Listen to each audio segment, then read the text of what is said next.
ہمیشہ نماز میں بھی کئی مرتبہ ظاہر ہے کہ آدمی کھڑے کھڑے تھک جاتا ہے، پھر 4 گھنٹے، پھر عمر، پھر بیماری، ہر چیز ساتھ ساتھ چلتی ہے، اور پھر یہ کہ بڑا مجاہدہ ہے بھائی آپ لوگوں کا، قرآن ترجمہ اس کا نہ سمجھ میں آ رہا، اس کے باوجود اللہ کے لیے کھڑے رہنا بڑے مجاہدے کی بات۔ تو کئی مرتبہ ہمیں بھی خیال آتا ہے، پھر سوچتے ہیں کہ یہ قرآن کی تلاوت اور سننا اللہ کے یہاں باقی رہے گا، اور صرف 7-8 گھنٹے بعد سونا ہے، یہ تھکن اتر جائے گی۔ بالکل اسی طرح گناہ کی لذت 10 منٹ، 15 منٹ، 20 منٹ، گھنٹہ، 2 گھنٹے قائم رہے گی، پھر ختم ہو جائے گی، لیکن وہ گناہ کی ناراضگی اللہ کی باقی رہے گی۔ کیا عقل مندی ہے کہ آدمی گھنٹے 2 گھنٹے کے لطف کی خاطر ہمیشہ کے لیے اللہ کے یہاں لکھوا لے گناہگار، اور کیا نقصان ہے کہ آدمی 4 گھنٹے محنت کر کے تھک جائے اور صبح 8 گھنٹے سو کے تھکن جائے۔ بروفن کھا لے، بروفن کھا لے تو بھی تو تھکن اتر ہی جائے گی نا، درد ختم ہو جائے گا نا، کم ہو جائے گا۔ تو یہ ہے بات، اس لیے آج بھی ہمت کیجیے، انشاءاللہ 25، پھر 27 کو 4 پارے ہیں، پھر 29 کو 2 پارے، 14 پارے ہو گئے۔ آج وہ 4 پڑھیں گے تو 18 ہو جائیں گے، کل 3 پڑھیں گے، 21، پھر 4، 21 اور 4، 25، پھر 3، 28 اور پھر 2۔ اچھا جی،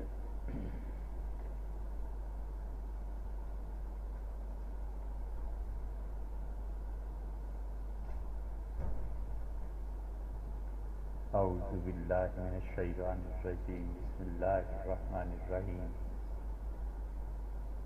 هو الذی خلق السماوات والارض فی 6 ایام، اور لوگوں اللہ ہی کی ذات ہے جس نے تخلیق فرمایا آسمانوں کو اور زمینوں کو، فی 6 ایام، 6 دنوں میں یا 6 وقتوں۔ ثم استوى علی العرش، اور پھر اس کی ذات پاک غالب ہوئی عرش پہ، یعلم ما یلج فی الارض، وہ جانتا ہے جو کچھ کہ زمین اپنے اندر سموتی ہے، وما یخرج منہا، اور جو کچھ زمین اپنے اندر سے باہر کی طرف پھینکتی ہے، وما ینزل من السماء، اور اللہ ہی جانتا ہے جو کچھ کہ آسمان سے نازل ہوتا ہے، وما یعرج فیہا، اور جو آسمان کی طرف چیزیں جاتی ہیں، وہ معکم اینما کنتم، اور لوگو تم جہاں کہیں بھی ہو یقین مانو کہ اللہ تمہارے ساتھ ہے، واللہ بما تعملون بصیر، اور جتنے کام تم کرتے ہو اللہ تعالی دیکھ رہے ہیں۔ اس پوری آیت کریمہ میں اللہ تعالی نے اپنی قدرت کا اظہار فرمایا اور قدرت کے نمونے بتائے، اور علم کا بھی اظہار فرمایا اور اس کے بھی نمونے بتائے کہ دیکھو اس کائنات کا اصل مالک اللہ ہے، اس کائنات میں کوئی حرکت ایسی نہیں ہے جو اس پاک ذات سے چھپی ہوئی ہو، وہ جانتا ہے جو کچھ کے ہو رہا ہے، زمین کیا نکل رہی ہے، اگل رہی ہے، آسمان کی طرف کیا چیز جا رہی ہے، اوپر سے کیا چیز آ رہی ہے، سب کی سب چیزیں اس ذات پاک کے علم میں ہے، وَإِلَى اللَّهِ تُرْجَعُ الْأُمُورُ، اور لوگوں سارے کاموں کا منتہا اللہ کی طرف ہے۔ یہ آخری حصہ جو ہے انسان اگر اس کو سمجھ لے تو بہت سے دکھ کم ہو جاتے ہیں، اور بہت سی خوشیوں پہ جو اطراحت ہوتی ہے وہ بھی انسان بن کے رہتا ہے۔ اللہ نے کہا کہ ساری چیزیں اللہ کی طرف لوٹتی ہیں، اس کا مطلب یہ ہے کہ غم اور دکھ اور تکلیف جتنی بھی آئے آخر پہ پہنچ کے اللہ ہی کی ذات سہارا دیتی ہے، اور مومن انسان اس کا انتہا اللہ ہی کو جانتا ہے کہ اس اللہ اجر دے گا، دکھ ہے، تکلیف ہے، پریشانی ہے، لیکن اللہ ایسی ذات ہے جس کے فیصلے مجھے گوارا ہیں یا ناگوار ہیں، بہرحال سر جھکانا ہے اور تسلیم کرنا۔ اور مومن کا بہت بڑا سہارا ہے، اتنا بڑا سہارا ہے کہ آدمی کو دکھ اور پریشانی میں اللہ کی ذات تھام لیتی. لندن میں سے ایک مرتبہ تو پتا تھا کہ ٹرین آنی ہے، تو جلدی جلدی اترے.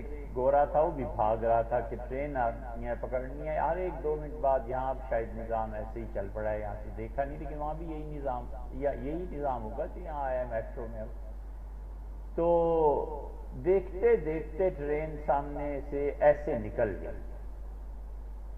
اس کو کوئی بہت ضروری کام ہوگا، کچھ ہوگا بیچارے کو، تو وہ اتنا غصے میں تھا کہ بار بار مار رہا تھا ٹرین کو. ٹرین جب گزر گئی، اب سے روکا تھا تو جا کے پٹری پہ لیٹ گیا اور پھول پھول بکنے لگا. تو ہم نے انا للہ و انا الیہ راجعون پڑھا کہ اللہ نے کہا جب بھی کوئی مصیبت آئے تو مومن یہ پڑھتا ہے. تو خیال میں آیا کہ دیکھو خدا پر یقین نہ ہونے کا نتیجہ یہ، اور اللہ کی طرف جب آدمی سوچتا ہے کہ بس نصیب میں یہ تھا، اللہ تعالیٰ کو یہی منظور تھا، تو اس کا نتیجہ یہ.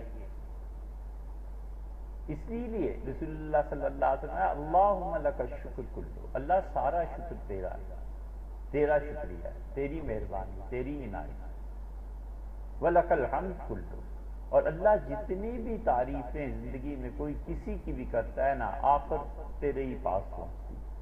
کوئی کہتا ہے یہ سخی ہے، تو دولت جو سخاوت میں خرچ کی جا رہی اللہ ہی دیتا ہے، اور کون دیتا ہے. کوئی کہتا ہے یہ خوبصورت ہے، تو خوبصورتی اللہ ہی نے بنائی ہے، اور کون بناتا اور کون کسے دیتا. وہ کہتا ہے یہ ہارڈ ورکر ہے، یہ عالم ہے، یہ قاری ہے، یہ فلاں یہ فلاں.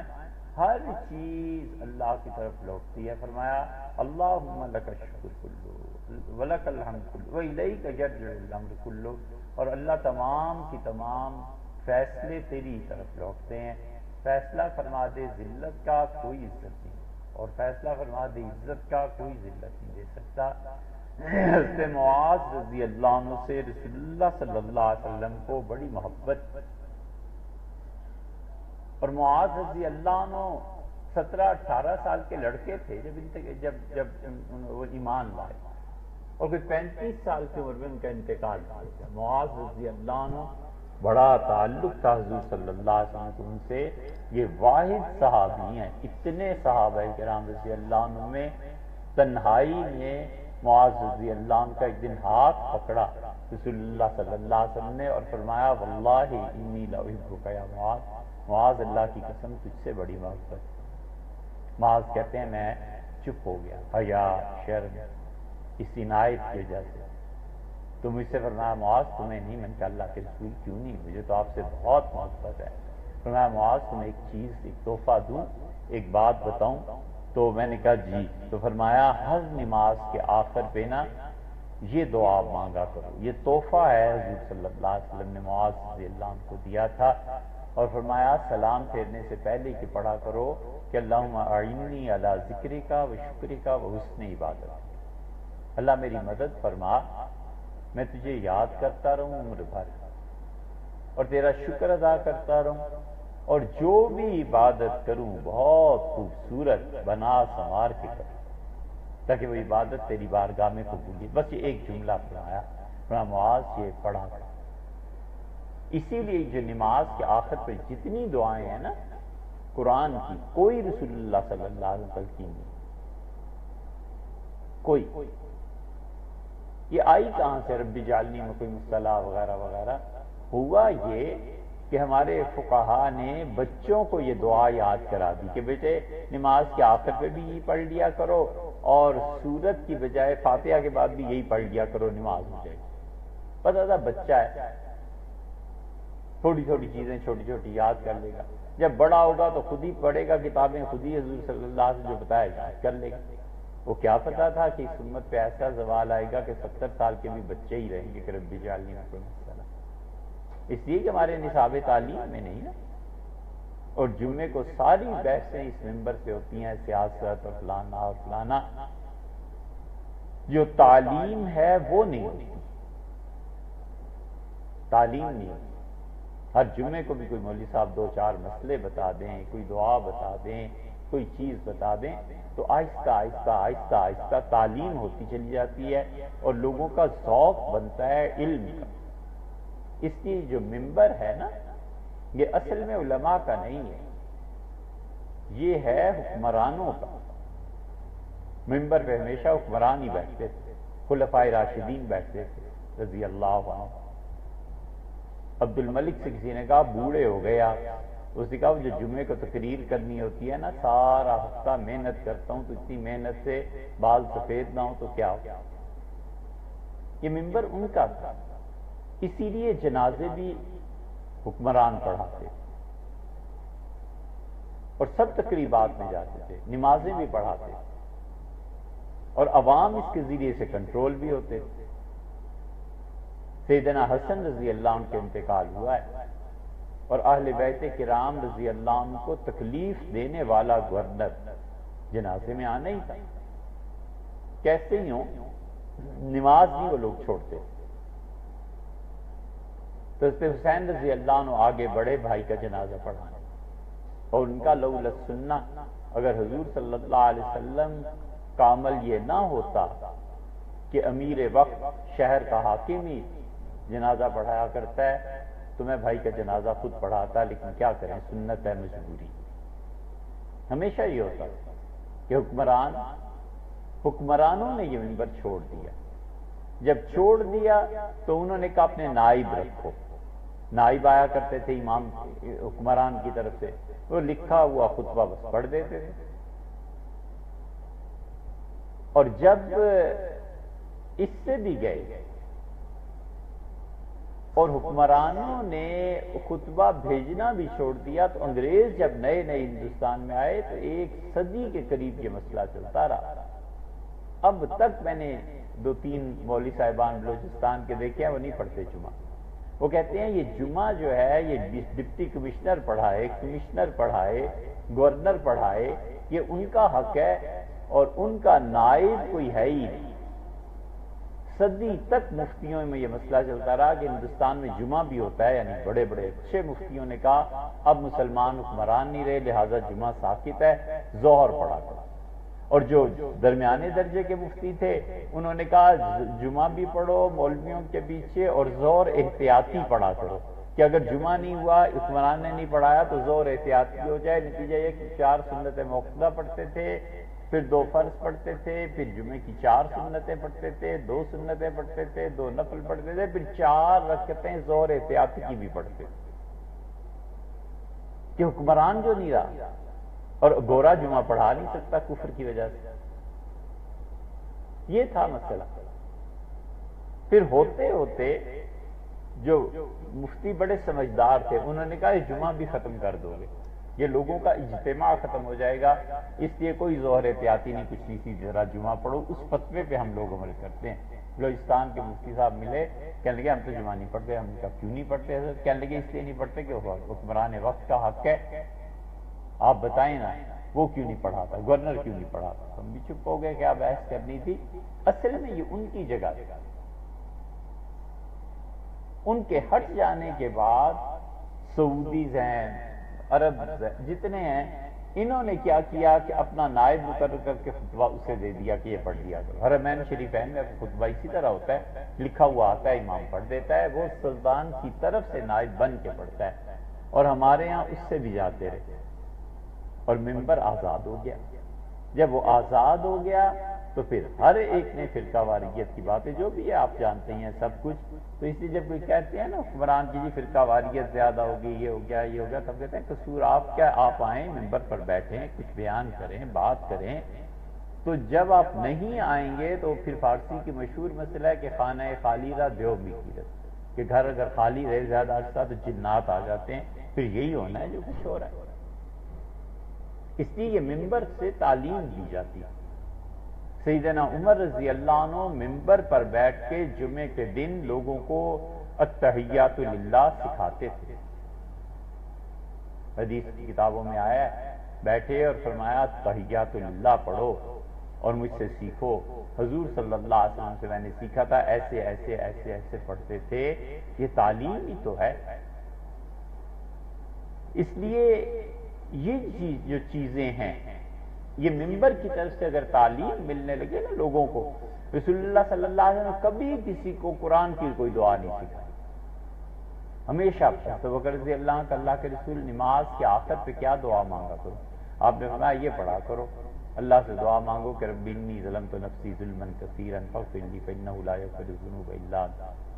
حضرت معاذ رضی اللہ عنہ کو یہ دعا سکھائی، معاذ نماز کے آخر پہ یہ دعا مانگا کرو کہ اللہم اعنی علی ذکرک و شکرک و حسن عبادت، اللہ میری مدد کر، میں تجھے اچھی طرح یاد کروں، اور اے اللہ شکر تیرا ادا کروں، اے میرے پروردگار میں جو بھی عبادت کروں ایسی خوبصورت اچھی سنوری ہوئی عبادت ہو کہ اللہ آپ سے قبول فرما لیجئے، مراد کی یہ چیز تھی۔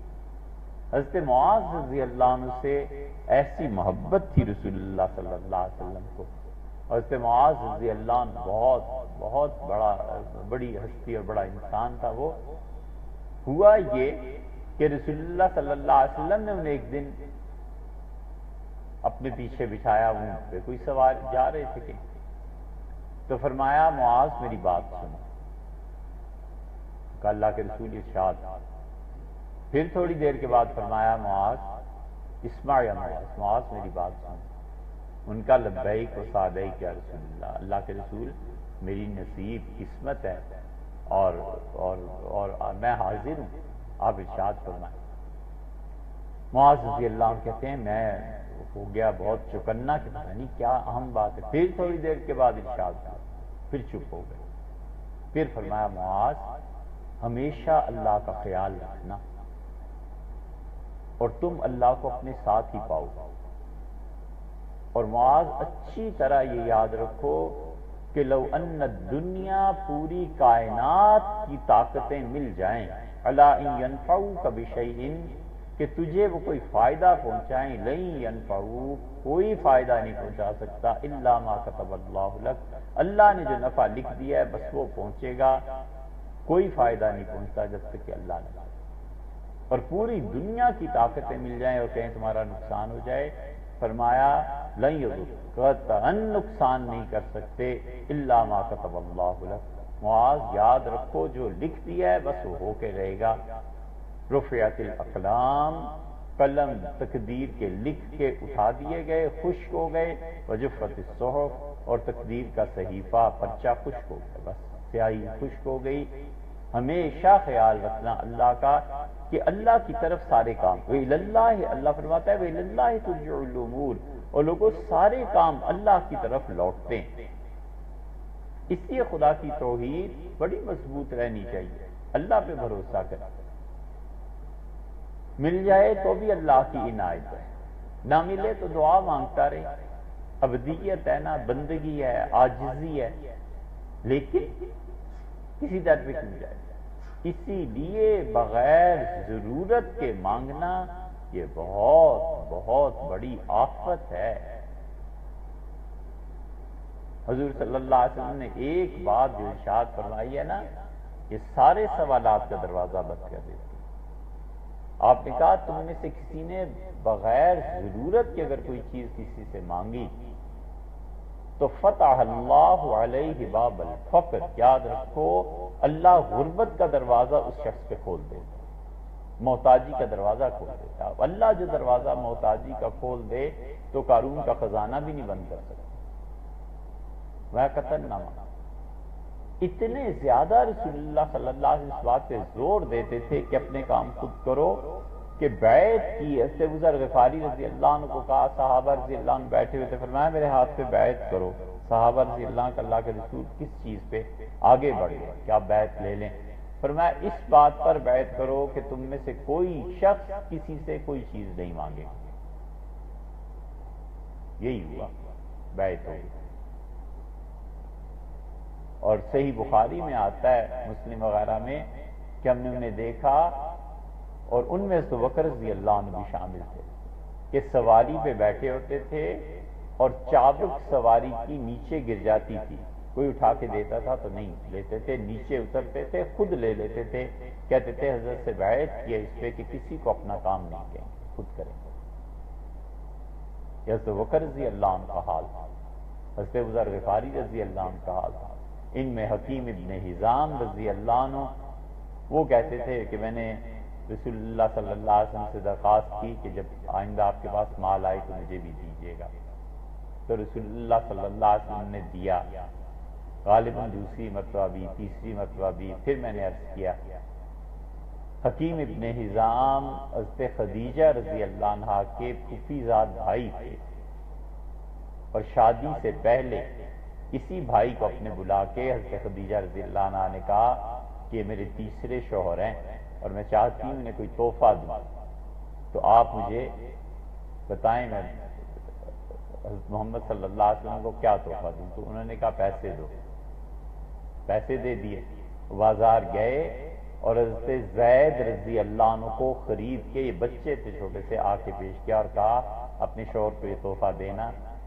ان کے کام کاج کرتا رہے۔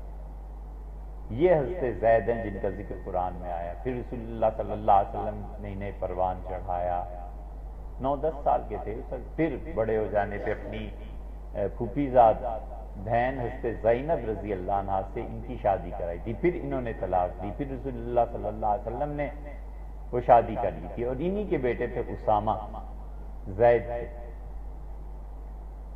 تو حکیم ابن حزام بڑے دانا، بڑے عقل مند، بڑا پیسہ اللہ نے دیا۔ ایک آدمی حضرت عثمان رضی اللہ عنہ کے پاس آیا پیسے مانگنے، عثمان رضی اللہ عنہ امیر المومنین اور ویسے بھی بڑے متمول آدمی تھے، انہوں نے کہا میرے پاس پیسہ کدھر سے، حکیم کے پاس چلے جائے۔ حکیم ابن حزام رضی اللہ عنہ کے پاس ہو گئے نا، عثمان رضی اللہ عنہ نہیں تھے، کوئی اور تھے، بہرحال وہ بھی بڑے ہیں، کیونکہ حکیم ابن حزام رضی اللہ عنہ کا انتقال کب ہوا ہے؟ شاید حضرت عمر رضی اللہ عنہ کی خلافت کے آخری حصے میں، بہرحال جب بھی ہوا ہو، لیکن تھے کوئی بڑے امیر صاحب، ان کا حکیم کے پاس جاؤ۔ وہ کہتا ہے میں حکیم ابن حزام رضی اللہ عنہ کے پاس چلا گیا تو حکیم ابن حزام نے میری ساری باتیں سنی اور کہا میرے ساتھ چلو۔ جاتے جاتے وہ اپنے ساتھ ایک سٹک رکھتے تھے، چھڑی، اور اس کے آگے ہک ہوتی تھی، تو جب گزرتے تھے راستوں سے تو کوئی بیکار چیز، کوئی چیز پڑی ہوئی ہے، وہ اس ہک کے ذریعے اونٹ سے اٹھا لیتے تھے اور ایک تھیلا ہوتا تھا اس میں ڈال لیتے۔ تو کہتا ہے جب گزرے ایک جگہ سے تو ایک کوڑے کا ڈھیر تھا، اس میں ایک کپڑا تھا، انہوں نے ایسے ہک کو کیا اور کپڑا ڈال دیا۔ میں نے سوچا کہ یا اللہ یہ جو گندے کپڑے تک رستوں سے اٹھا لیتا ہے، اس آدمی نے مجھے کیا دینا ہے؟ گھر پہنچے اور کہا یہ اچھا کپڑا ہے، کسی بے وقوف نے پھینک دیا ہے، تو اس کو دھو دو، نوکروں سے کہا، اور اسے رکھو اور کسی غریب کے کام آ جائے۔ یہ وہ بات ہے، اور کہنے لگا اتنا کچھ مجھے دیا کہ میں حیران رہ گیا۔ انہوں نے کہا ساری ضروریات تمہاری پوری کریں گے۔ حکیم ابن حزام رضی اللہ عنہ نے حضرت زید رضی اللہ عنہ کو خرید کر پیش کیا۔ یہ حکیم ابن حزام جب تیسری چوتھی مرتبہ آئے تو رسول اللہ صلی اللہ علیہ وسلم، حکیم میں تمہیں ایک بات کہوں، دیکھو ان الدنیا خضرۃ، یہ دنیا جو ہے نا بڑی سرسبز ہے، بڑی میٹھی ہے۔ حکیم جو شخص ضرورت کے بغیر مانگتا ہے نا، اللہ اس پہ فقر و فاقہ کا دروازہ کھول دیتا ہے۔ اور میرے ہاتھ پہ بیعت کرو کہ تم کسی سے کچھ نہیں مانگو۔ میں بیعت کر لی۔ حکیم ابن حزام رضی اللہ عنہ کا یہ حال تھا کہ سیدنا عمر رضی اللہ عنہ تنخواہ لکھ کے گھر جاتے تھے، کہتے تھے رکھیں یہ آپ کا حصہ ہے، یہ میرے ذمہ واجب، فرماتے تھے نہیں، حضور صلی اللہ علیہ وسلم بس منع فرما دیا، کچھ نہیں لینا آپ، حکومت سے کوئی پیسہ ہے، جو تنخواہ بنتی ہے وہ بھی نہیں لینی۔ تو اس لیے یہ سب چیزیں اللہ کی طرف لوٹتی ہیں۔ اللہ کہتا ہے یولج اللیل فی النہار، اور لوگوں دیکھو اللہ کے نام ہم گن رہے تھے بھئی، اللہ تعالیٰ کے ناموں میں پہلا نام سبح للہ میں اللہ تھا، اس کا ذاتی نام، دوسرے عزیز، تیسرے حکیم، چوتھے لہو ملک السماوات والارض، آسمانوں کا اور زمین کا مالک وہ ہے، تو مالک نام ہو گیا۔ یحیی، وہ پیدا کرتا ہے، یہ پانچواں نام ہو گیا۔ یمیت، اللہ موت دیتا ہے، تو اسی سے ممیت اللہ کا صفاتی نام ہے۔ 6 وَهُوَ عَلَى كُلِّ شَيْءٍ قدیر، قدیر ساتواں نام ہوا اللہ تعالیٰ کا۔ هُوَ الْأَوَّلُ، وہ اول ہے 8، آخر 9، ظاہر 10، باطن 11، وہ بکل شیء علیم، علیم 12واں نام۔ هو الذی خلق السماوات والارض، خلق، خالق 13واں نام ہو گیا۔ اس کے بعد فرمایا ہوا معاکم اینما کنتم واللہ بما تعملون بصیر، 14واں نام ہو گیا۔ لہو ملک السماوات والارض، 15واں نام ہو گیا۔ یولج اللیل فی النہار،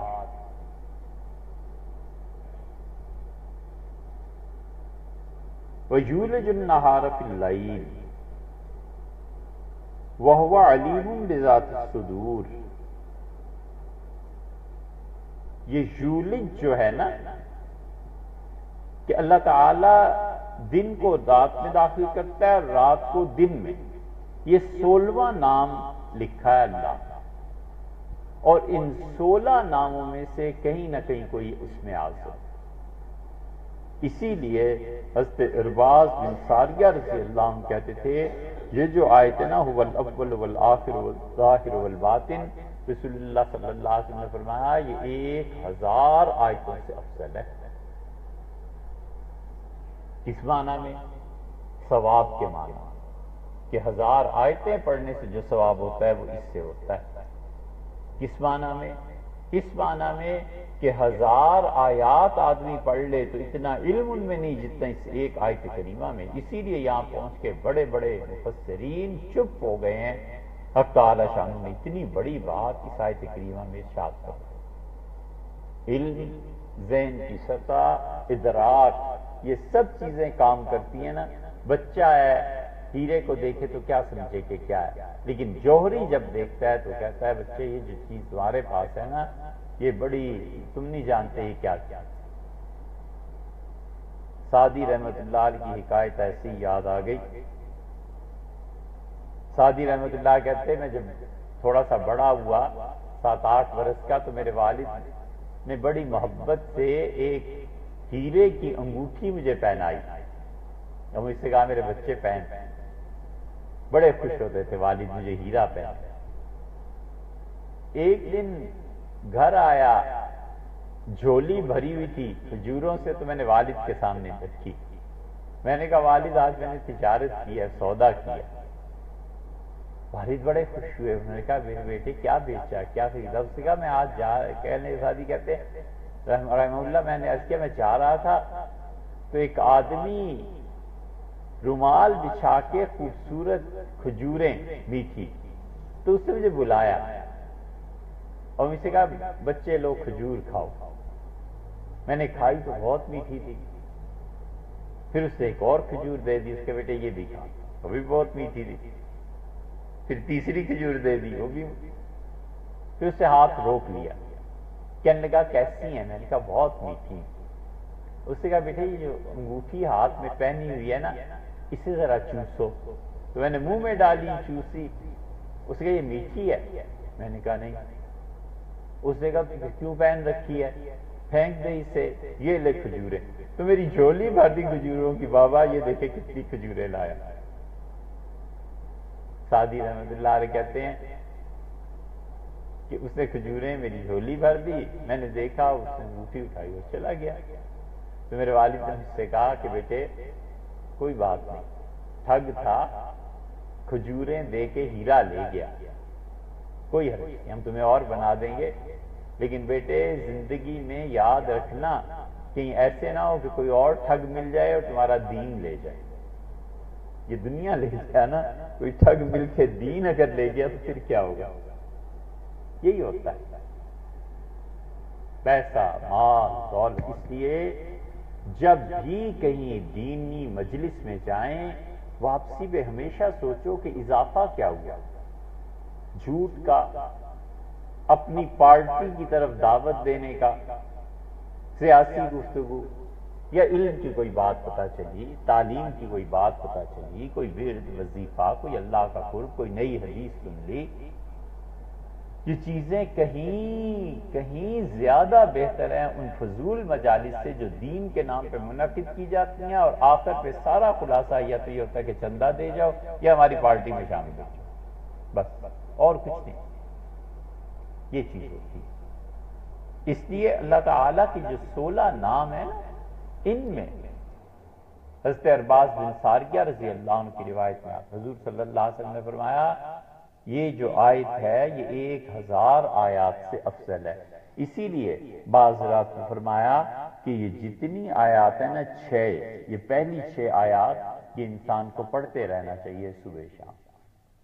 ایک آدمی حضرت عبداللہ ابن عباس رضی اللہ عنہ کے پاس آیا اور وہ بڑا ڈر رہا تھا. ابن عباس رضی اللہ عنہ نے کہا کیا ہوا ہے؟ اس نے کہا حضرت ایسی بات ہے بتاتے ہوئے شرماتا ہوں، ڈر لگتا ہے. انہوں نے کہا کیا؟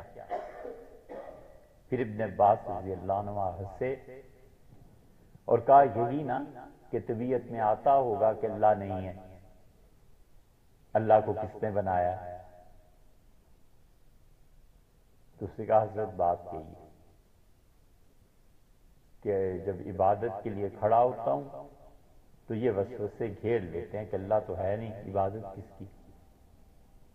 تو انہوں نے کہا بچے حضرت رسالت مآب صلی اللہ علیہ وسلم نے مجھ سے یہی کہا تھا کہ اس طرح ہوگا کہ شیطان تمہارے دل میں وسوسے ڈالے گا، اور جب یہ وسوسہ کبھی آئے تو یہ آیت پڑھ لیا کرو هو الاول والآخر والظاہر والباطن وهو بكل شيء علیم. یعنی اس کو پڑھنے کی برکت سے آہستہ آہستہ وساوس سینے سے نکل جائیں گے، دل صاف ہو جائے گا. اسی جو پہلی 6 آیات ہیں یولج اللیل فی النہار یولج النہار فی اللیل، اور اللہ کی ذات کیا کرتی ہے؟ وہ رات کو دن میں داخل کر دیتی ہے تو رات سمٹ جاتی ہے، دن لمبے ہو جاتے ہیں، گرمیوں کا موسم آ جاتا ہے. وَيُولِجُ النَّهَارَ فِي اللَّيْلِ، اور اللہ تعالیٰ دن کو رات میں داخل کر دیتے ہیں تو دن سکڑ جاتا ہے سردیوں میں اور رات طویل ہو جاتی ہے. وَهُوَ عَلِيمٌ بِذَاتِ الصُّدُورِ، اور یاد رکھو لوگو اللہ جانتا ہے جو کچھ کہ تمہاری نیتیں سینوں میں گزرتا ہے. دن اور رات کا تذکرہ کیوں فرمایا؟ اس لیے کہ عربوں کا مشرکین کا یہ عقیدہ تھا کہ ہمیں زمانے کی گردش مار دیتی، دن اور رات کو وہ خدا سمجھتے تھے. اسی لیے قرآن میں آتا ہے کہ وہ کہتے تھے وَمَا يُهْلِكُنَا إِلَّا الدَّهْرُ إِنْ هِيَ إِلَّا حَيَاتُنَا الدُّنْيَا، یہ ہماری دنیا کی زندگی ہے. نموت ونحیا، ہم زندہ ہیں کل کو مر جائیں گے. کون موت دے گا؟ کس نے زندگی؟ وَمَا يُهْلِكُنَا إِلَّا الدَّهْرُ، زمانے کے علاوہ کوئی چیز نہیں مارتی. دن الگ خدا ہے، رات الگ خدا ہے، یہ چیزیں مارتی ہیں. بس اللہ نے بتایا کہ جو دن اور رات ہے نا یہ خدا تو کیا ہوتے، ان کا گھٹنا بڑھنا بھی اپنے اختیار میں نہیں ہے، وہ بھی ہم کرتے ہیں. اسی لیے اللہ تعالیٰ قرآن میں جہاں انسان کو چیلنج دیتا ہے نا کہ دکھاؤ کرو، ایسی زبردست چیزیں ہیں. اللہ فرماتے ہیں اللہ ہی کی ذات ہے، اس نے سورج کو باندھ دیا. لَلشَّمْسُ يَنبَغِي لَهَا أَن تُدْرِكَ الْقَمَرَ، سورج کی مجال نہیں ہے جو جا کر چاند سے ملے. تنابیں کھینچ کے رکھی ہیں. سورج کی چال ہمارے قبضے میں، چاند کا چلنا ہمارے قبضے میں. سورج کی مجال نہیں ہے کہ چاند سے جا کے ٹکرائے اور دن. اور جس دن وہ یہ تنابیں کھول دے گا پھر سورج اور چاند اور ستارے جب ٹکرائیں گے آپس میں اور اس کائنات میں پھر جو دھماکے ہوں گے اور جو پھر اس دن اللہ کی قدرت اور بادشاہی ظاہر ہوگی اسی دن سے تعلق رکھتی. اسی لیے اللہ فرماتا ہے کہ ہم نے سورج کو اور چاند کو باندھ دیا ہے. کل فی فلک یسبحون، ہر کوئی اپنے اپنے دائرے میں چل رہا ہے. یہ سورج یہ بڑی مشکل حدیث ہے لیکن ہے صحیح حدیث. حضرت رسالت پناہ صلی اللہ علیہ وسلم نے فرمایا یہ سورج تم دیکھتے ہو یہ کدھر جاتا ہے؟ صحابہ کرام رضی اللہ عنہ کا اللہ کے رسول ہمیں نہیں پتا. آپ نے فرمایا جب یہ طلوع ہوتا ہے تو اللہ سے اجازت لیتا ہے سفر کی، اللہ اسے کہتا ہے کرو سفر، اور پھر یہ ٹھیک زوال کے وقت میں اللہ کے عرش کے نیچے پہنچتا ہے اور سجدہ کرتا ہے. اور اللہ فرماتے ہیں ہم نے تیرا سجدہ قبول کیا، آگے چلا جا، اور سورج آگے جا کے پھر ڈوب جاتا ہے، پھر طلوع ہوتا ہے۔ فرمایا ایک دن ایسا آئے گا قیامت سے پہلے کہ زوال کے وقت اللہ کے عرش کے نیچے سجدہ کرے گا، اور اللہ تعالیٰ فرمائیں گے سجدہ قبول نہیں ہے، لوٹ جا۔ اور آپ نے فرمایا پھر یہ پلٹے گا اور مغرب سے طلوع ہوگا، اور وہ دن ہے جس دن تمہاری توبہ قبول ہونا ختم ہو جائے گی، ایک مدت تک نہیں ہوگی، پھر اس کے بعد پھر شروع ہو جائے گا اللہ کا نظام۔ سورہ انعام کے آخر پہ اللہ تعالیٰ نے خود بھی یہی ذکر فرمایا کہ سورج جب مغرب سے نکلے گا، کیوں مغرب سے نکلے گا؟ انسانوں کے اعمال جب بگڑ جاتے ہیں نا تو نتیجے بھی بگڑ جاتے ہیں۔ آپ غور کریں، حضرت نوح علیہ السلام نے کہا ہے پروردگار اس قوم کو عذاب، اللہ نے کہا اچھا کشتی بنائیے، جہاز بنائیے۔ حضرت نوح علیہ السلام جہاز بنا رہے ہیں، پاس سے سردار گزرتے تھے، کلما مر علیہ، اور جب بھی وہ گزرتے تھے قرآن بتاتا ہے کہ ہنستے تھے، کہتے تھے اس خشکی میں اب جہاز چلاؤ گے،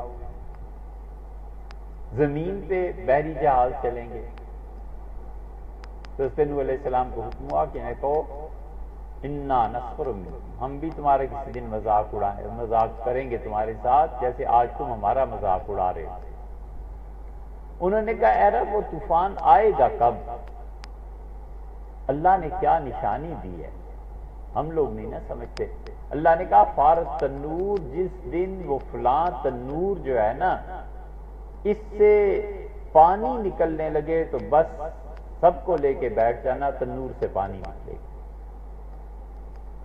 کیسی حکمت! نوح علیہ السلام گزرے لاکھوں کروڑوں سال، پتہ نہیں کتنے سال ہو گئے ہوں گے۔ جب انسانوں کے اعمال خراب ہوں گے تو جہاں آگ ہونی چاہیے تھی وہاں سے پانی نکلے گا۔ الٹا ہو گیا نا معاملہ۔ انسان جب اپنے اعمال الٹے کرتا ہے پھر نتائج بھی الٹے ہی ہوتے۔ اسی لیے اللہ انسانوں پر زور دیتا ہے کہ تم اپنے اعمال درست رکھو، تم ٹھیک رہو، نہیں ٹھیک رہو گے قدرت کا نظام پھر ایسے پلٹے گا۔ تو جب قیامت کا قرب آئے گا، رسول اللہ صلی اللہ علیہ وسلم بدترین اللہ کی مخلوق ہوگی جن پہ قیامت قائم ہوگی۔ آپ نے فرمایا سب سے زیادہ شرارتی اور خدا کے دھتکارے ہوئے ہوں گے جو قیامت کے قریب میں ہوں گے۔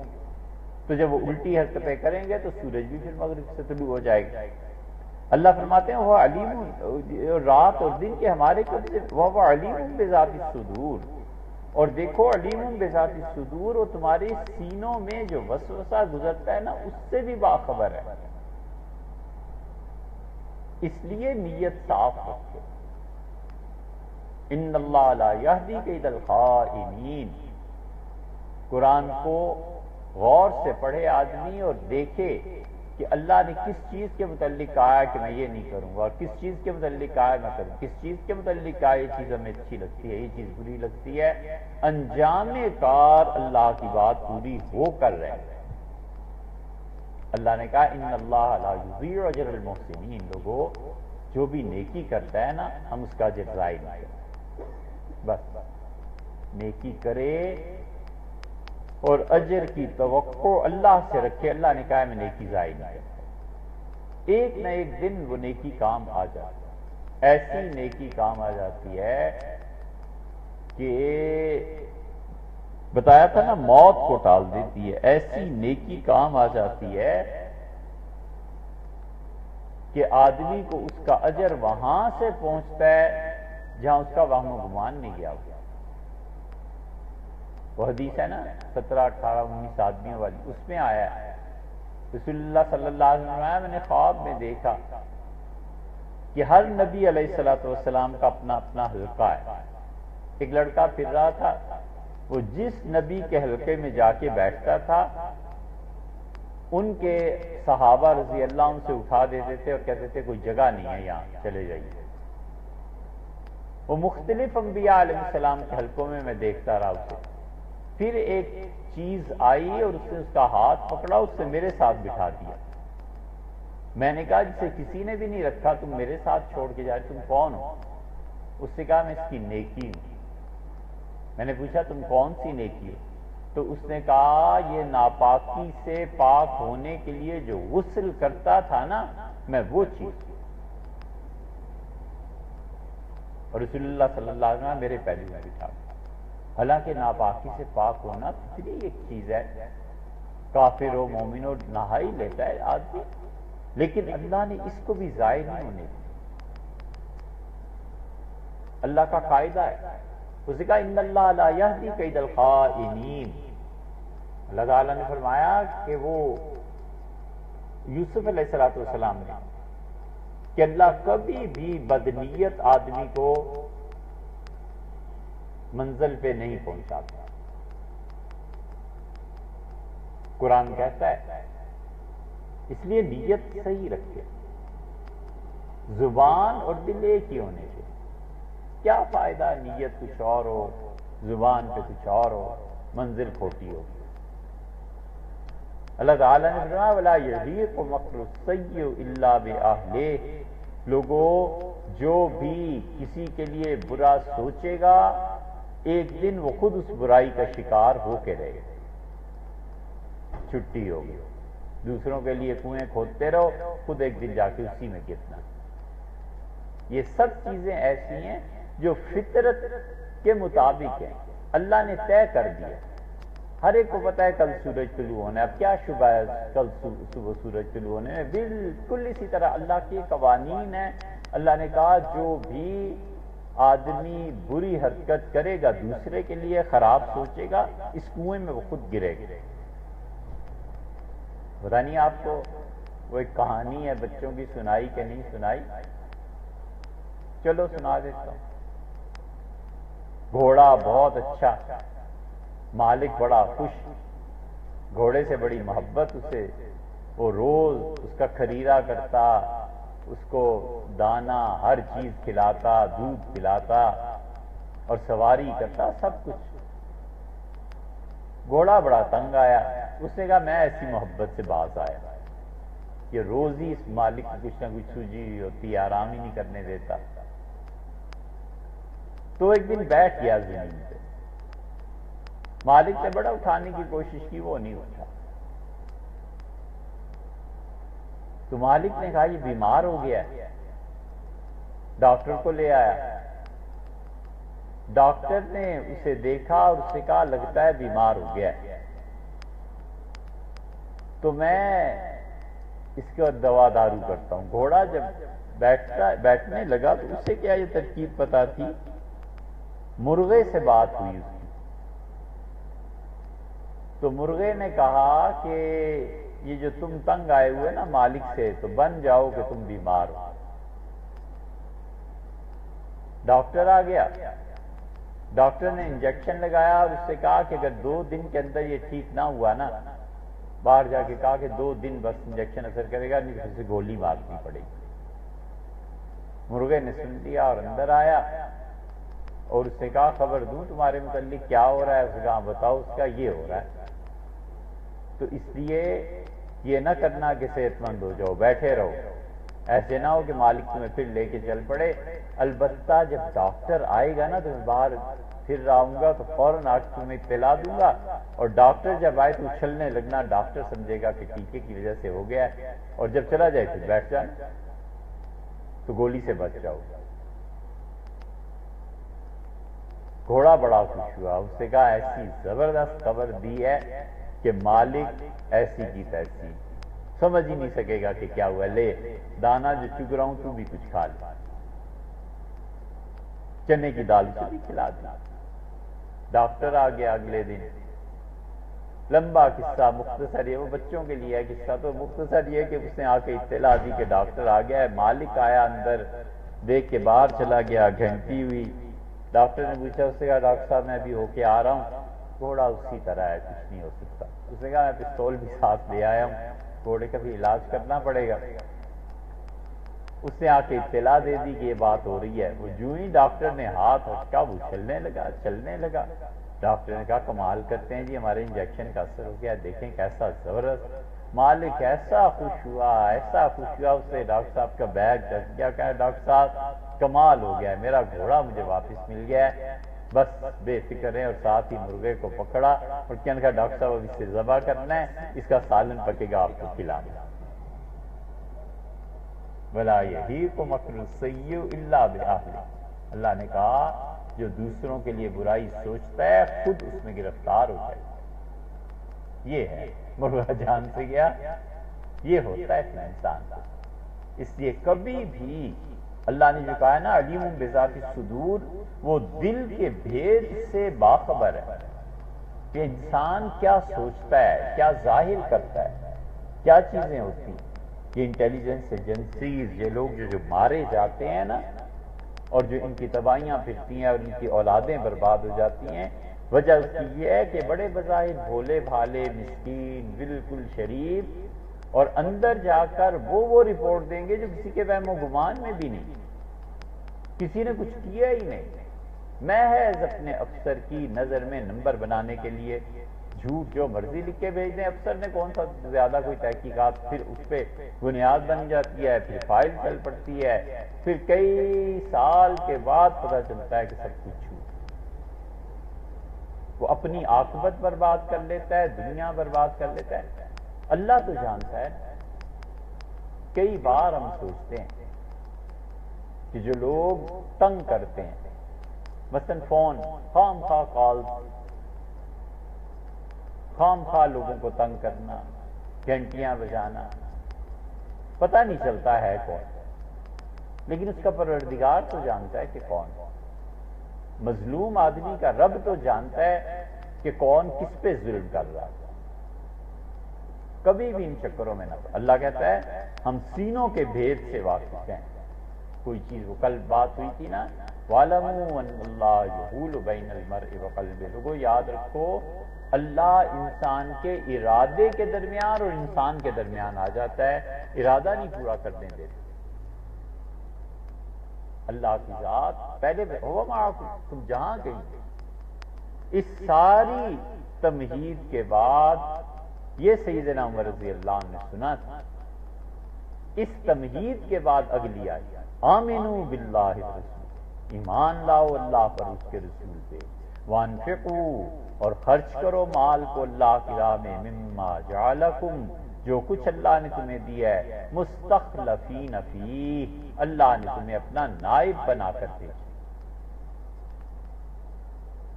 فالذین آمنوا منکم، اور تم میں سے جو لوگ بھی ایمان لائے، وانفقوا، اور اللہ کی راہ میں خرچ کیا، لہم اجر کبیر، بڑا اجر ہم نے رکھا ہوا ہے، بہت نوازیں گے، مہربانی فرمائیں گے، عنایات فرمائیں گے۔ وما لکم لا تؤمنون باللہ، کیا ہو گیا ہے تمہیں، کیوں اللہ پر یقین نہیں رکھتے؟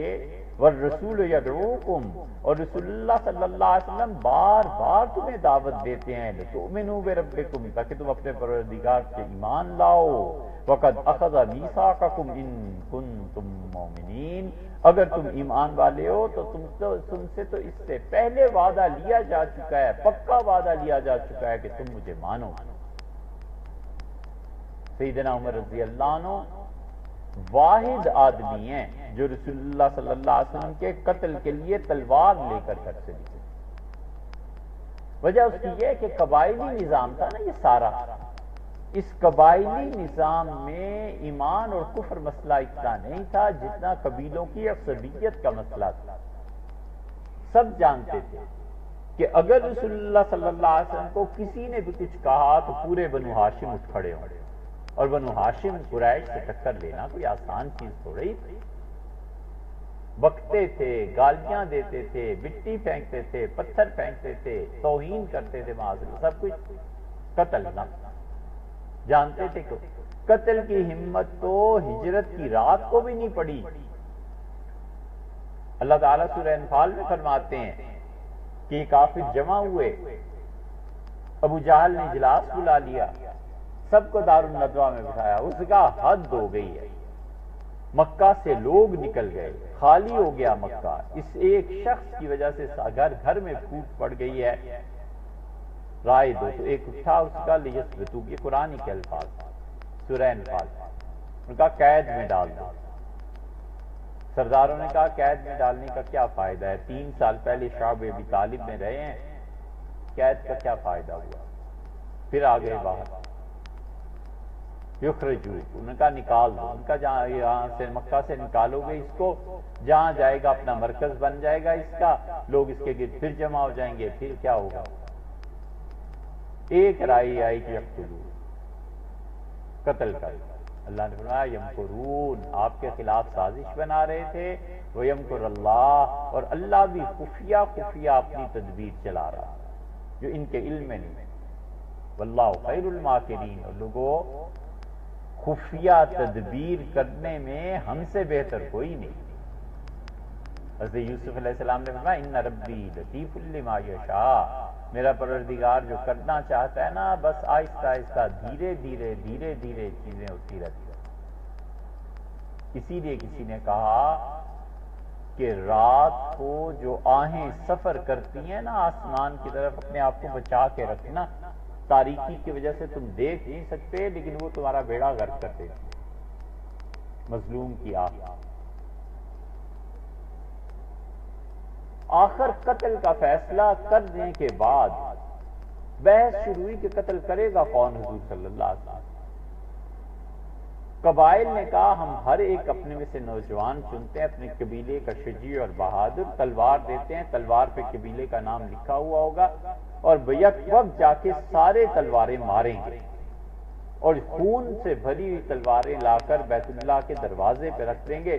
صبح جب قریش آئیں گے، شور مچائیں گے، آئیں گے یہاں پہ بیت اللہ میں حرم میں بیٹھ کے اجلاس سارا ہوگا، اور سب سے تو نہیں نہ لڑ سکتے، جب تلواریں نکالی جائیں گی تو ہر ایک کی تلوار پہ خون ہوگا، 100 اونٹ ہی تو دینے ہیں ہم آپس میں تقسیم کر۔ ابو جہل نے کہا میں اکیلے ہی دے دوں، پرواہ نہیں۔ آخر دن تک حضور صلی اللہ علیہ وسلم کو شہید کر دینے ہمت ہی نہیں تھی کسی کی، کوئی تھا ہی نہیں ایسا۔ آخری رات، اور اسی رات رسول اللہ صلی اللہ علیہ وسلم نے سیدنا علی رضی اللہ عنہ کو اٹھایا اور فرمایا میرے بستر پہ لیٹ جاؤ، اور اسی رات حضرت بکر رضی اللہ عنہ کے ساتھ ہجرت ہوئی، اور گھیراؤ ہو چکا تھا، اور آپ نکلے ہیں دروازے سے اس کر کے، اور آپ نے وجعلنا من بین ایدیہم سدا ومن خلفہم سدا فاغشیناہم فہم لا یبصرون، سورہ یاسین کی آیت پڑھ رہے تھے، اور پڑھتے پڑھتے آپ نکل گئے۔ جب صبح کا وقت ہوا وہ پھٹنے کا تو یہ سارے کودے اندر، اور اندر جب آئے ہیں تو چادر کھینچی سیدنا علی رضی اللہ عنہ، او ہوا پھر جو کچھ بھی حدیث کی کتابوں میں، سیرت کی کتابوں میں آتا ہے، تو غصے سے بھرے ہوئے یہ باہر نکلے، اور پھر مارا انہوں نے مسلمانوں۔ ابو جہل سیدھا پہنچا حضرت بکر رضی اللہ عنہ کے گھر، حضرت اسماء رضی اللہ عنہ باہر آئیں، صبح کا وقت تھا، اس کا کہاں تمہارا باپ؟ اس کا وہ تو مجھے تو نہیں پتا، چلے گئے کہ اس نے کہا وہ دونوں بھی نکل گئے، اور تھپڑ مارا حضرت اسماء رضی اللہ عنہ کا اتنی زور سے، پتہ نہیں کیا ظالم کا دل ہوگا کہ حضرت اسماء رضی اللہ عنہ کہتی تھی میرے کان کی بالی ٹوٹ کے گر گئی، اتنی زور سے تھپڑ اس نے مجھے مارا۔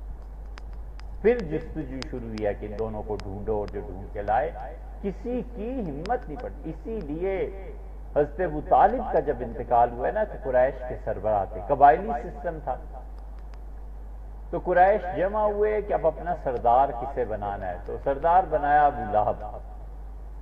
یہ وہ کڑا موقع تھا، حضور صلی اللہ علیہ وسلم سمجھ، اسی لیے کفار مکہ بار بار ابو طالب کو آ کے کہتے تھے بھتیجے کو سمجھاؤ، اور پھر آخر ابو طالب نے بلایا وہ کہ چاند میرے دائیں ہاتھ پہ رکھتے ہیں، سورج میرے بائیں ہاتھ پہ رکھ، تو بھی میں تبلیغ نہیں۔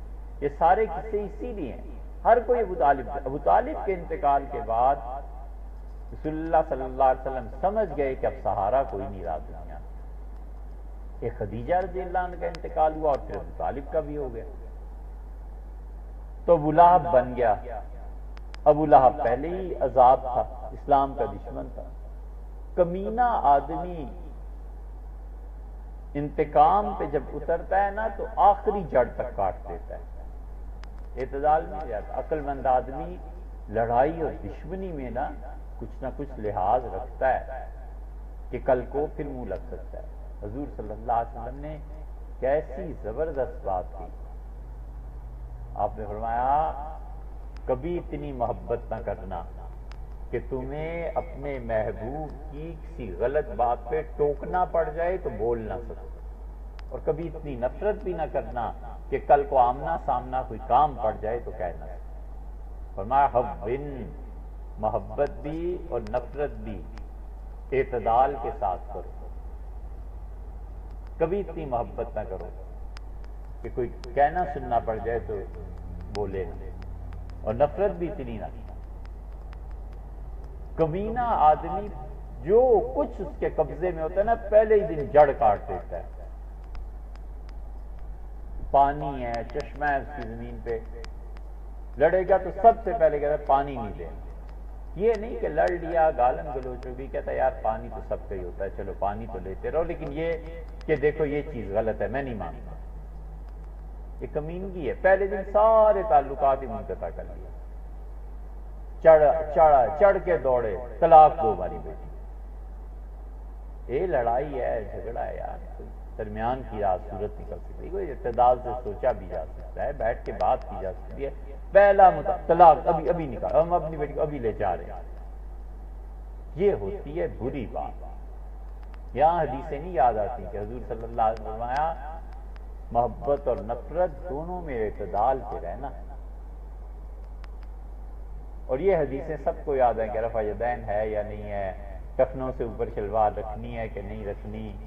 یہ جتنی اخلاقیات کی حدیثیں ہیں یہ حضور صلی اللہ علیہ وسلم نے کی۔ اس لیے ابو لہب اب رسول اللہ صلی اللہ علیہ وسلم سمجھ گئے کہ اس قبائلی نظام میں اب کوئی بڑی دانائی اور حکمت کے ساتھ طائف چلے گئے کہ دیکھتے ہیں طائف میں کیا صورتحال ہے، وہاں چلا جاتا ہے۔ طائف سے واپسی پہ پھر مکہ والوں نے دروازے بند کر لیا، ہوا جو کچھ کے ہوا۔ اس سارے قبائلی نظام میں کوئی شخص ایسا ہمت کری، ایک اکیلے سیدنا عمر رضی اللہ عنہ تھے، اتنے جری اور بہادر کے گھر سے نکلے اور تلوار ننگی لوڈڈ پسٹل لے کے کوئی جا رہا ہو تو محلے والے پوچھتے ہیں نا یار کہاں جا رہے ہو، کیا ہو گیا ہے، ڈرتے ہیں کہ بنی خدا نہ خواستہ۔ اسی لیے حضور صلی اللہ علیہ وسلم نے فرمایا جو تلوار کو نیام سے نکال کر لوگوں میں آئے وہ ہم میں سے نہیں ہے، لیسا منا، میری امت میں سے ہی نہیں ہے۔ تلوار کو نیام میں رکھو، نکالنے کا مطلب یہ ہے کہ کسی کو قتل کرنا ہے، مارنا ہے۔ تو لوگ سہم گئے کہ عمر نے تلوار کھینچی۔ ایک نے ہمت کر کے پوچھ لیا، غالباً حضرت نعیم رضی اللہ عنہ نے پوچھا تھا کہ کدھر جا رہے ہیں، ان کا قتل کر لیا، ان کا اپنے گھر کی بھی خبر لے لو، فاطمہ کا کیا ہوا، تمہاری بہن کا۔ فاطمہ رضی اللہ عنہ اہلیہ تھیں عشرہ مبشرہ میں جو ہے حضرت سعید رضی اللہ عنہ، حضرت سعید ابن زید رضی اللہ عنہ کی اہلیہ تھی، اور سعید رضی اللہ عنہ بہنوئی تھے عمر رضی اللہ عنہ کے۔ بعد میں ان کی بہن فاطمہ سعید کی، وہ عمر رضی اللہ عنہ سے رشتہ ان کا ہو گیا۔ وہ اتنی نماز پڑھتی تھی، اللہ کی بندی کو نماز سے عشق تھا۔ جب نکاح کا پیغام حضرت عمر رضی اللہ عنہ نے دیا، اس وقت حضرت عمر رضی اللہ عنہ کے کون سوچ سکتا تھا کہ کل کے امیر المومنین ہے؟ تو اس نے کہا اس شرط پہ نکاح کرتی ہوں کہ آپ میں غیرت بہت زیادہ ہے، آپ مجھے مسجد نبوی میں نماز پڑھنے سے نہیں روکیں گے۔ سیدنا عمر رضی اللہ عنہ مان گئے۔ جب خلافت آئی اپنی تو ان کا ارادہ ہوا، انہوں نے کیا، انہوں نے عورتوں کو کہا کہ تمہاری سب سے اچھی نماز تمہارے گھر کی نماز ہے، اور عمر ضمانت دیتا ہے کہ تم گھر پہ رہو، اپنی اولاد کی تربیت کرو، تمہارے بچے کو تمہاری ضرورت پیش آ سکتی ہے، اس مسجد میں نہ آنا، گھر میں پڑھو نماز، زیادہ خدا ثواب دے گا اس مسجد سے، مسجد نبوی سے، کیونکہ بچے کو تو کسی بھی وقت ماں کی ضرورت پیش آ سکتی ہے۔ سیدنا عمر رضی اللہ عنہ نے پابندی لگائی، لوگوں نے کہا امیر المومنین پابندی لگاتے ہیں اور آپ کی بیوی فاطمہ خود مسجد نبوی جا کے نماز پڑھتی ہے۔ عمر رضی اللہ عنہ وعدہ کر چکے تھے، انہوں نے کیا کرنا شروع کیا کہ جہاں سے فاطمہ جس گیٹ سے داخل ہوتی وہاں کرسی بچھا لیتے تھے اور اسے غور سے دیکھتے تھے، غصے کی نظر سے، 2-3 دن تو یہ بات چلی، آخر وہ رک گئی اور انہوں نے کہا آپ نے مجھ سے نکاح اس شرط پہ کیا تھا، تو یہ جو آپ بیٹھ کے مجھے گھورتے ہیں اور غور سے غصے سے دیکھتے ہیں یہ مت کریں، میری طبیعت پہ اثر پڑتا ہے، نماز میری خراب ہوتی ہے، اٹھیں۔ سیدنا عمر رضی اللہ عنہ کچھ نہیں کر سکتے، تو وعدہ تھا، اس کو نماز سے اتنا تعلق، اللہ جانے ایسی مائیں کہاں گئیں۔ سیدنا عمر رضی اللہ عنہ گئے بہن کے گھر اور وہ انہیں قرآن پڑھا رہے تھے، حضرت خباب رضی اللہ عنہ، خباب بن الارض۔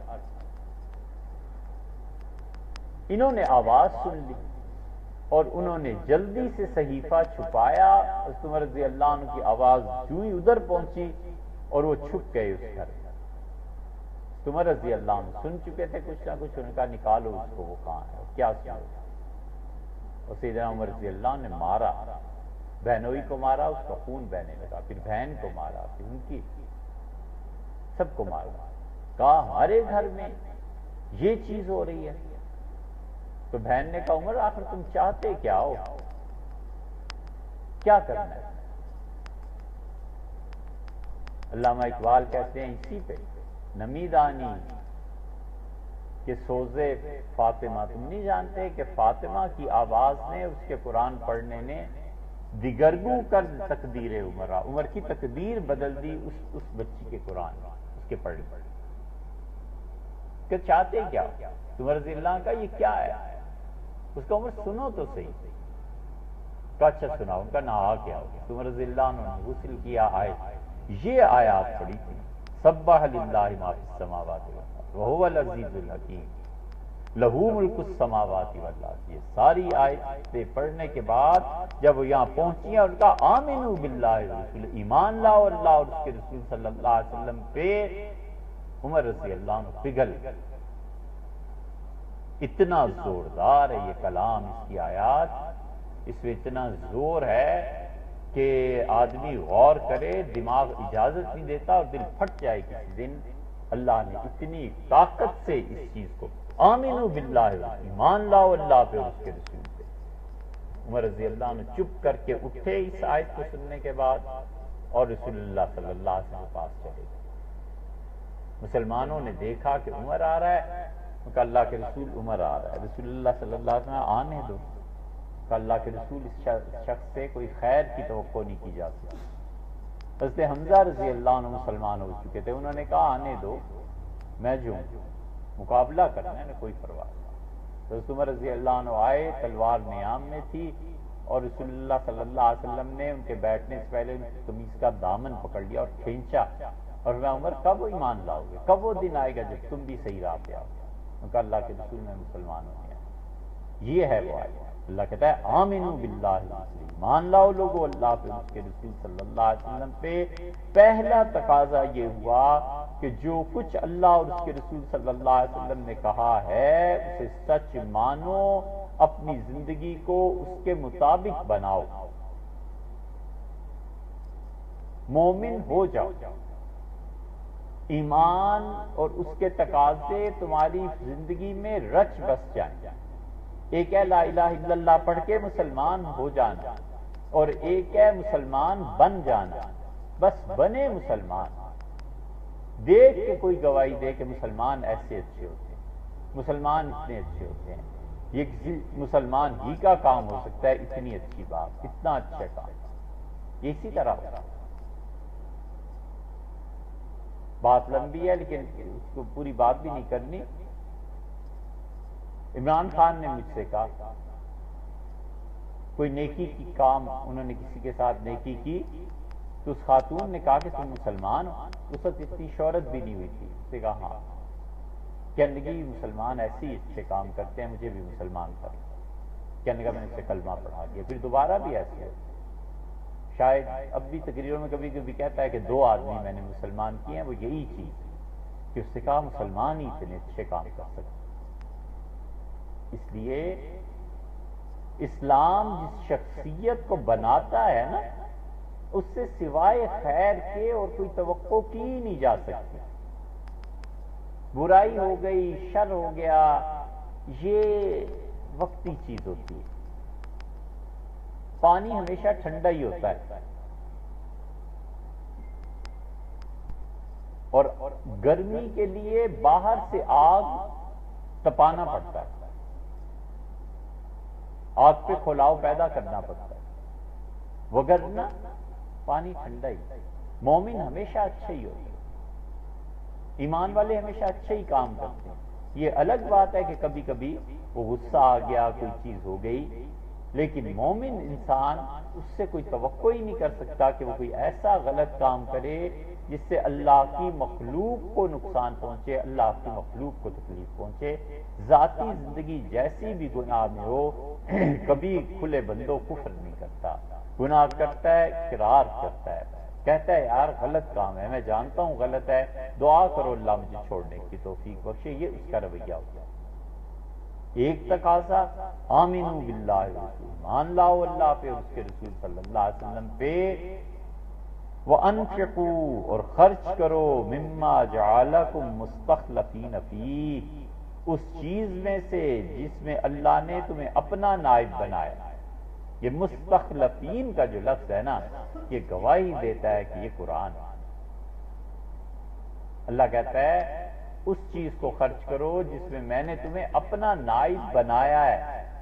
مطلب یہ کہ اصل میری چیز ہے، تمہارے پاس کچھ نہیں ہے، تم فقیر ہو، تمہارے پاس کوئی ہے ہی نہیں، نہ زندگی، نہ وجود، نہ دنیا میں آنا، نہ کمانا، نہ پیسہ، نہ علم، نہ دولت، کچھ نہیں ہے۔ ہم نے نائب بنا کر بھیجا ہے، ہم نے پیسے دیے ہیں چند دن کے لیے، خزانہ ہمارا ہے، اور جس کو دینے ہیں ان کے اور اپنے درمیان تمہیں صرف واسطہ بنایا ہے کہ آج تمہارے پاس مال آ گیا ہے، تمہیں دے دیا ہے، انفقوا، خرچ کرو ہماری راہ۔ دوسرا مطالبہ، اور پھر فرمایا فالذین آمنوا منکم، اور تم میں جو لوگ ایمان لے آئے ہیں، وانفقوا، اور جنہوں نے خرچ کیا ہے، لہم اجر کبیر، ہم بہت بڑا اجر انہیں دیں۔ خرچ کرو، اس لیے کہ خرچ کیے بغیر دین کے کام نہیں ہوتے۔ جب مسلمان خرچ کریں گے تب جا کر کوئی کام ہو۔ مسجد بننی ہے تو خرچ ہونا ہے، مدرسہ بننا ہے تو خرچ ہونا ہے، تعلیم دینی ہے تو خرچ ہونا ہے۔ جتنے بھی کام ہیں یہ سب کے سب اس خرچ پہ موقوف ہیں۔ اس لیے جو لوگ یہ سمجھتے ہیں کہ توکل کر کے بیٹھے رہیں اور کرامتیں ظاہر ہوں، کچھ نہیں ہوتا۔ بیٹھے رہو، اللہ ممکن ہے تمہیں اجر بھی دے اس بیٹھنے کا، اور توکل اللہ پہ بھروسہ کر کے بیٹھے رہو تو اللہ تعالیٰ کوئی کرامت کر دے تو ایک الگ بات ہے۔ باقی ہونا ہوانا یہی ہے کہ لوگ خرچ کریں گے تب جا کر کوئی چیز سامنے آئے گی، یہ ہو۔ اس لیے یہ جو انفاق فی سبیل اللہ ہے، اللہ کی راہ میں خرچ کرنا ہے، لوگ اگر دین کی طرف خرچ نہیں کریں گے تو دین ہوگا خراب، دین کمزور پڑے گا۔ یہ نہیں ہو سکتا کہ آدمی کہے اللہ اللہ مالک، نہ، خرچ کرے گا اس کے نتائج نکلیں۔ حضرت رسالت پناہ صلی اللہ علیہ وسلم نے جتنا دین ہے، پیسہ کس کا خرچ ہوا ہے؟ اللہ یہ کرتا ہے کہ جب حضرت عبد المطلب نے بیت اللہ میں عہدوں کی تقسیم کی تو حضرت خدیجہ رضی اللہ عنہا کے والد کو بھی ایک عہدہ دیا۔ مختصر سی تاریخ یہ ہے کہ حضرت عبد المطلب جو تھے نا، یہ بڑے نیک آدمی تھے، اس صدی کی بہت بڑی شخصیت، غار حرا میں چلے جاتے تھے رمضان گزارتے۔ حضور صلی اللہ علیہ وسلم جو غار حرا میں جاتے تھے تو اللہ کی طرف سے بھی تھا، اور بچپن میں دادا کو بھی دیکھا تھا کہ وہاں چلے جاتے تھے۔ حضرت عبد المطلب رمضان کا پورا مہینہ غار حرا میں ستو لے گئے، چیزیں لے گئے، بس سارا مہینہ، پتہ نہیں کیوں لیکن ہوگی کوئی چیز ان میں، اللہ کی طرف سے ہوگی رہنمائی، عبادت، کچھ نہ کچھ تو تھا ہی۔ تو انہیں خواب آیا کہ زمزم کھودو، انہوں نے کہا ایسے ہی وہم ہے۔ پھر دوسرے دن، پھر اگلے دن، تو انہوں نے سرداروں کو بلایا اور ان کا مجھے خواب میں کوئی کہہ رہا ہے کہ یہاں کنواں ہے، کھودو۔ تو انہوں نے کہا کنواں ابراہیم علیہ السلام کا تھا، وہ تو ختم ہو گیا، کہاں سے کنواں کھودیں، کوئی نہیں مددگار ہوا۔ انہوں نے کہا یار اب تو اگر مجھے بیٹے دے تو پھر میں کام کروں۔ بیٹے بھی ہوئے، 10 بیٹے اللہ نے دیے۔ انہوں نے کنواں کھودا، اور کنواں کھودتے کھودتے اس زمزم کو جب وہ اس جگہ پر پہنچے جو حضرت ابراہیم علیہ السلام نے اپنے ہاتھ سے بنایا تھا، کنویں کا منڈیر، بڑے خوش ہوئے۔ مکہ میں ہر جگہ شور مچ گیا کہ ابراہیم علیہ السلام کی وہ منڈیر نکل آئی۔ پھر انہیں ہدایت کی گئی کہ اللہ کا گھر ٹھیک کرو، صاف کرو، یہ کرو، یہ کرو، یہ کرتے رہے۔ مالدار آسامی تھی، ابراہا 200 اونٹ جو پکڑ کے لے گیا تو 200 اونٹ کسی غریب کے گھر کے تھوڑے ہی تھے، اس سے عبد المطلب کے اپنے تھے، تو 200 اونٹ مطلب کھاتے پیتے افراد تھے۔ انہوں نے ریاست ایک طرح کی قائم کر دی، اور ان کے والد ہاشم وہ بھی اتنے ہی ذہین آدمی تھے۔ ہاشم محض 22-25 سال کی عمر میں گئے ایران تجارت کے لیے، اور کہا بادشاہ وقت سے ملنا چاہتا ہوں۔ انہوں نے کہا بادشاہ وقت سے ملنا کوئی بچوں کا کھیل ہے؟ تم لڑکے کل کے کدھر بادشاہ وقت سے ملنا ہے؟ اچھے وقتوں کا وہ تھا مسئلہ، بادشاہ کے محل کے قریب لے جا کر ایک چولہا بنا لیا اینٹوں سے، اور حضرت ہاشم جو تھے وہ ہنڈیاں پکاتے رہتے تھے، روٹیاں پکاتے رہتے تھے۔ کوئی اور بھی مددگار تھا، جو گزرتا تھا اسے مفت کھانا کھلاتے، جو گزرتا تھا اسے مفت کھانا کھلاتے۔ شہر میں دھوم مچ گئی کہ کوئی لڑکا ہے مفت کھانا کھلاتا ہے، بادشاہ کے محل کے قریب تھے، بادشاہ کو بھی خبر ہوگی، اس کا بلاؤ، اس کا بڑے سخی ہو، ہمارے محل کے سامنے بیٹھ کے لوگوں کو مفت کھانے کھلاتے ہیں۔ انہوں نے کہا یہ ہماری عادت ہے، آپ کو پتہ ہے میں خدا کے گھر کا محافظ۔ پھر بیت اللہ کے متعلق بیان کیا، بادشاہ متاثر ہوا، اس نے کہا کیا چاہتے ہو؟ ان کا میں چاہتا یہ ہوں کہ مکہ کی منڈیوں میں آپ کے قافلے آتے ہیں تجارت کے لیے، تو ہم ٹیکس لگاتے ہیں، وہ تو برقرار رہے، اور ہم چونکہ نیکیوں کے کام کرتے ہیں، مفت کھانے کھلاتے ہیں، سب کچھ، تو ہماری تجارت کے قافلے جب آپ کے ہاں آئیں تو آپ ٹیکس نہ لگایا کریں۔ اس نے کہا ٹھیک کرتے ہو، اللہ کی راہ میں خرچ کرتے ہو، ٹھیک کرتے ہو۔ اس نے سائن کر دیے، معاہدہ ہو گیا۔ ہاشم اس معاہدے کو لے کے عیسائیوں کے روم کے بادشاہ کے پاس چلے گئے، اور اسے بھی یہی کچھ کہا، اس نے بھی معاہدہ کر دیا۔ تو ہاشم دونوں ایران اور روم کی سلطنت کے قافلے آتے تھے، ان سے ٹیکس وصول کر لیتے تھے، اپنے قافلے لے جاتے تھے، چھٹی، کچھ بھی نہیں۔ یہ اتنے بڑے دماغ تھے۔ اس لیے عبد المطلب نے تقسیم کی ریاست کی۔ انہوں نے کہا اچھا بھئی پانی کون پلائے گا حاجیوں کو؟ سکھایا، اپنے بیٹے عباس کو دیا کہ عباس تم پلاؤ گے۔ تجارت کون کرے گا؟ حضور صلی اللہ علیہ وسلم کے والد عبداللہ کو ملا، تمہیں عبداللہ تجارت میں تم ساتھ رہو گے۔ فیصلے مکہ کے کون کرے گا؟ یہ میرا بیٹا فلاں فلاں فلاں۔ ریاست تقسیم ہو گئی۔ حضرت خدیجہ رضی اللہ عنہا کے جو والد تھے، بڑے سردار تھے، ان کو عہدہ دیا کہ بیت اللہ میں جتنے بھی نظر و نیاز آتی ہے، جتنے بھی لوگ آ کے جو کچھ چڑھاتے ہیں، تم نہایت ایماندار آدمی ہو، یہ سارا رکھو، اور 1/4 تم لے لیا کرو، چوتھائی، چوتھ۔ سکھوں نے اپنے زمانے میں یہ قانون رکھا تھا، ظلم کر کے چوتھ وصول کر لیتے تھے، چوتھائی حصہ 25%۔ اب تو خویلد نے یہ کیا، اور خویلد ہمیشہ سونا چاندی جو چیز آیا 1/4 حصہ گھر لے گئے۔ کافروں نے اللہ کی جو نظر پیش کی ہوگی وہ تھی تو اخلاص سے نا، توحید نہیں تھی، کچھ جانتے نہیں تھے، لیکن مخلص تو تھے کہ اللہ تیرے لیے پیسے لے کے آئے۔ حضرت عبد المطلب نے جب کھودا ہے زمزم تو سونے کا ہرن نکلا۔ ڈاکے پڑتے تھے نا، تو یہ کیا کرتے تھے، پینے کا گلاس، کھانے کی پلیٹ سونے کی بنوا کے اوپر کچھ کوئی چیز لگا دیتے تھے۔ ڈاکو جو تھے وہ دیکھتے تھے کہ کیا پلیٹ یا کھانے کی پھینک کے چلے گئے، یہ پلیٹیں یہ گلاس اس صورت میں سونا بیت اللہ پہ چڑھا دیتے تھے۔ آپ اب تک اس صدی کے ابراہیم علیہ السلام کے دور کے بعض برتن بیت اللہ میں پڑے ہوئے۔ اللہ تعالیٰ کوئی ایسا دن لائے ہم حاضر ہوں تو دیکھیں کیا چیز ہے۔ پھر اس پہ تحقیق ہو، اور کئی ایک نے کی بھی ہوگی، لیکن وہ اب تک چیزیں پڑی ہوئی، یہ جانتے تھے سونا ہے تو 1/4، یہ سارا مال ان کے گھر میں جمع ہوتا رہا، بیٹا کوئی تھا نہیں، حضرت خدیجہ رضی اللہ عنہ تھی ایک، اور دوسری بیٹی تھی، وفات پہ سارا مال حضرت خدیجہ رضی اللہ عنہ کو ملا، اور ان سے یہ مال رسول اللہ صلی اللہ علیہ وسلم تک پہنچا۔ کافروں نے اپنا مال اللہ کے لیے اخلاص سے خرچ کیا، اللہ نے اس اخلاص کو ضائع نہیں کیا، نبوت کی دعوت، نبوت کے پیغام کے لیے سارا مال وہاں سے آ گیا۔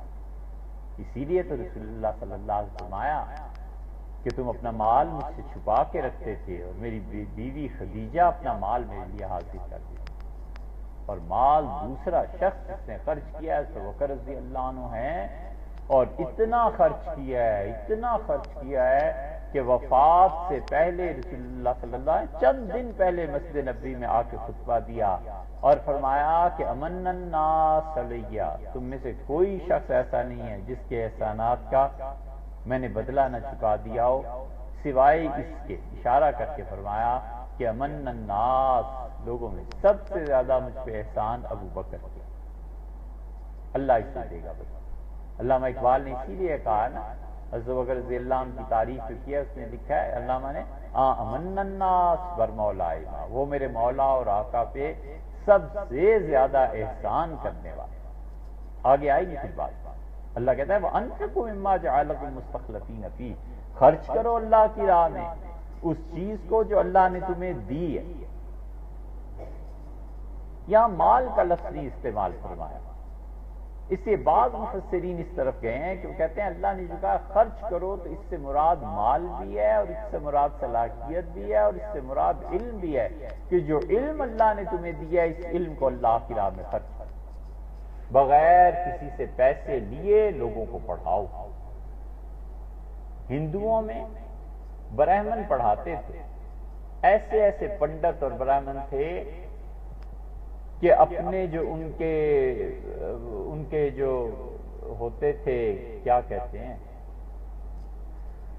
گرو، چیلے، جو چیلے ہوتے تھے روٹی تک ان سے نہیں کھاتے تھے، کہتے تھے نا علم مفت ہے، علم اللہ کی چیز ہے، مفت ہے۔ ابھی 60-70 سال پہلے تک پنجاب کے ایسے گاؤں تھے جہاں دودھ لوگ ایسے ہی دے دیا کرتے تھے، کہتے تھے نا اللہ کا نور ہے، اسے نہیں بیچتے، لے جائیں۔ یہ کیا چیز تھی؟ یہ وہ باہمی صلہ رحمی تھی، ہر مذہب میں یہی تھا۔ یہ تو تعلیم کو بیچنے کا زیادہ نظام دنیا میں گوروں نے شروع کیا، یہ تو انہوں نے شروع کیے ہیں کرتوت کہ جتنا اعلیٰ درجے کا علم ہے اتنی فیس، اتنے پیسے زیادہ۔ غربت کو ختم کرنے کا ڈھنڈورا پیٹنے والے علم کو اس سطح تک پہنچا دیا ہے خرید و فروخت میں کہ کوئی آدمی تصور ہی نہیں کر سکتا کہ وہ یہ تعلیم حاصل کرے گا۔ اتنی مہنگائی، اتنی فیسیں، اتنی چیزیں، ٹاپ کرتا ہے بچہ اور میڈیکل کالج میں نہیں جا سکتا، پیسے نہیں، کیا کریں، کہاں سے لائیں اور کیا؟ اور جن کو اللہ نے دولت دی ہے، عمرہ ہو رہا ہے، نفلی حج ہو رہے ہیں، اور محلے کے بچے جاہل ہیں، وہ یہ نہیں سوچتا کہ اس عمرے پہ اس نے 8-10 لاکھ خرچ کر کے آنا ہے، وہ اپنے محلے میں ٹیچر رکھ دے، یار شام کو پڑھا دے، دوپہر کو پڑھا دے۔ اللہ کہتا ہے جو کچھ میں نے دیا ہے نا اس میں سے خرچ کرو۔ فالذین آمنوا منکم، اور جو تم میں ایمان والے ہیں، جو ایمان لا چکے ہیں، جو ایمان لائے ہیں، وانفقوا، اور وہ خرچ کرتے ہیں، لہم اجر کبیر، ہم بہت بڑا اجر دیں، کوئی حد نہیں لگائی۔ کتنا اجر دیں گے؟ ایک کے 100 دے دیں گے، 700 دے دیں گے، اس مقام پہ کوئی حد نہیں رکھی، کام بہت کچھ دے، بہت بڑی چیزیں دے۔ اللہ کی خوشی اس کی راہ میں خرچ کرنے کے ساتھ بندی بھی ہے۔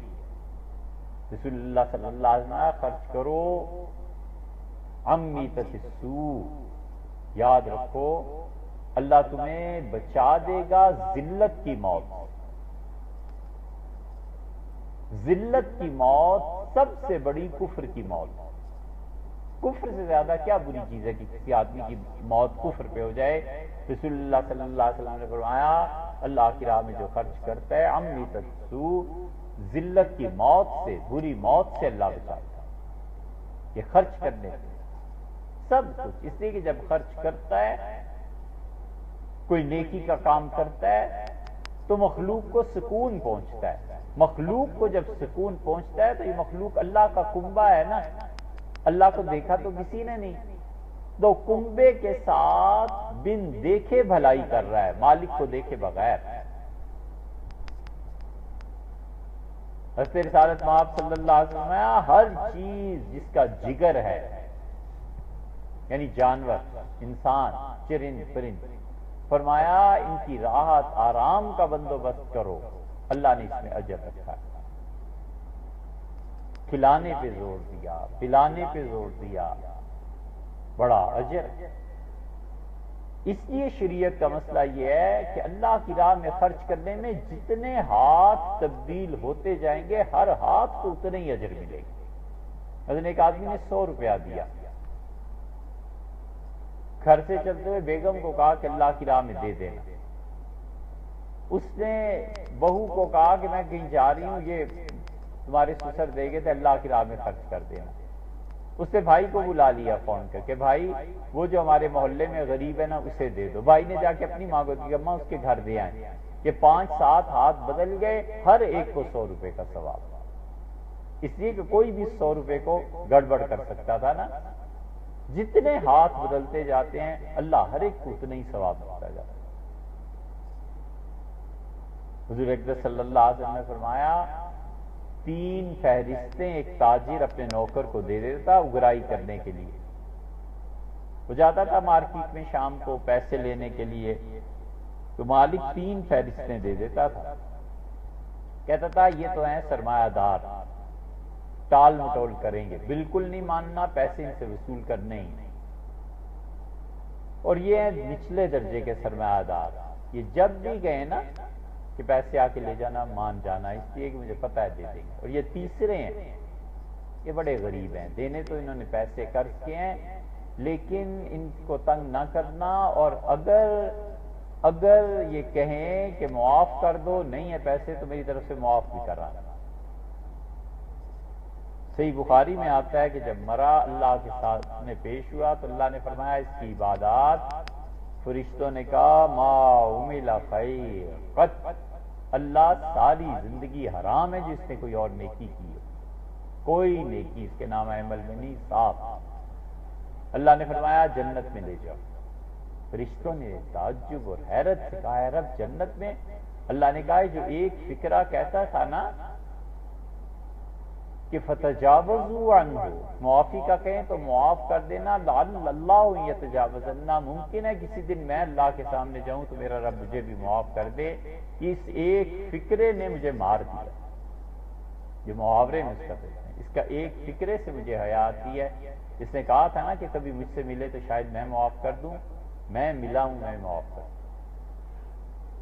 اللہ کہتا ہے خرچ کرو. فالذین آمنوا منکم، تمہیں جو لوگ ایمان لائیں اور خرچ، اللہ نے بڑا اجر اس پہ رکھا ہے. انشاءاللہ باقی کل پڑھیں.